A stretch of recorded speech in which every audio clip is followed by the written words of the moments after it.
Serial நடிகையாக மக்கள் மத்தியில் பிரபலமானவர் தான் நடிகை ரச்சிதா மகாலட்சுமி. கன்னட சீரியல் மூலம் முதலாக சின்னத்திரையில் அறிமுகமானார்.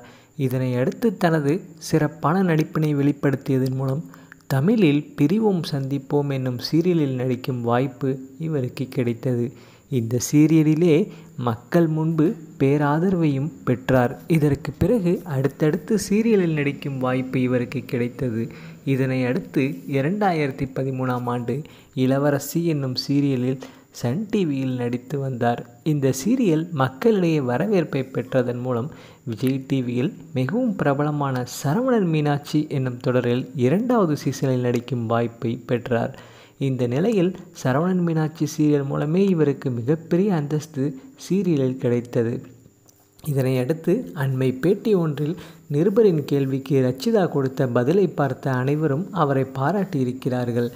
பிக் பாஸ் என்பது போட்டியாளருக்கு ஒரு பிளாட்ஃபார்மாக இருக்குமே ஒழிய ஒவ்வொரு தனித்திறமைதான் அவர்கள் வாழ்க்கையில் அவர்களை முன்னேற வழி செய்கிறது. அதற்காக முயற்சிகளிலும் அவர்கள் ஈடுபட வேண்டும் என்ற கருத்தை ஆணித்தரமாக கூறியிருந்தார். அதோடு அந்த நிருபர் இந்த உடம்பை வைத்து கொண்டு போடுற ட்ரெஸ்ஸா இது, நீங்கள் பார்ப்பதற்கு மிகவும் பப்ளியாக இருப்பதால் உங்களுக்கு போலீஸ் கேரக்டர் பொருந்துமா என்ற கேள்வியை கேட்டிருக்கிறார்.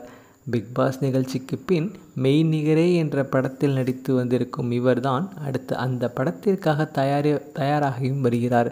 எக்ஸ்ட்ரீம் என்ற பெயரிட்டுள்ள இந்த படத்தில் ரச்சிதா மகாலட்சுமி போலீஸ் அதிகாரியாக நடித்துள்ளார். மேலும் இந்த படமானது ஒரு சஸ்பென்ஸ் த்ரில்லராகவும் உருவாகி வருகிறது. எனவேதான் படு அழகாக இருக்கக்கூடிய ரச்சிதா மகாலட்சுமி போலீஸ் அதிகாரி வேடத்திற்கு சரியாக பொருத்தமாக இருப்பாரா என்ற பாணியில் கேள்வி எழுப்பிய நிருபருக்கு தகுந்தபடி பதிலளித்து அனைவரையும் வியப்பில் ஆழ்த்தியிருக்கிறார் ரச்சிதா. ரச்சிதாவை பிடிச்சவங்க அவர்கிட்ட என்ன பிடிக்குங்கிறத மறக்காமல் கமெண்ட் செக்ஷனில் பதிவு பண்ணுங்கள்.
மேலும் வீடியோக்களுக்கு நமது தமிழ் சேனலை சப்ஸ்கிரைப் பண்ணுங்கள். பக்கத்தில் இருக்கிற பெல் பட்டனை ப்ரெஸ் பண்ணுங்கள்.